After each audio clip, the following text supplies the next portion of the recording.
ফুচকা বানাবার জন্য সবকিছু আমরা রেডি করে নিয়েছি, মানে করছি। দেখো এখানে আলু, পেঁয়াজ, জলজিরা, এটা পেঁয়াজ, এটা কাটাটাকে মেখে রেখেছি, আগে সব আছে।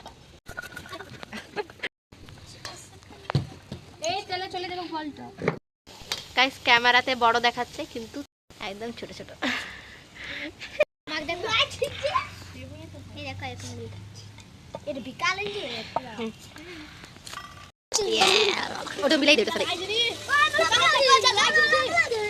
গাইস কিছু ভুলের জন্য আমাদের ফুচকাটা পাপড়ি হয়ে গেছে, মানে একদম খারাপ হয়ে গেছে, মানে এত মেহনত জলে চলে গেছে। আপনারা যদি জানেন মানে অরিজিনালটা কমেন্ট বক্সে জান।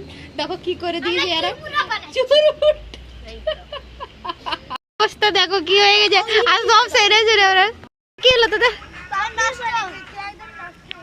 নষ্ট। দেখো খারাপ না বলো, সুন্দর খেতে ভালো লাগছে কিনা। হ্যাঁ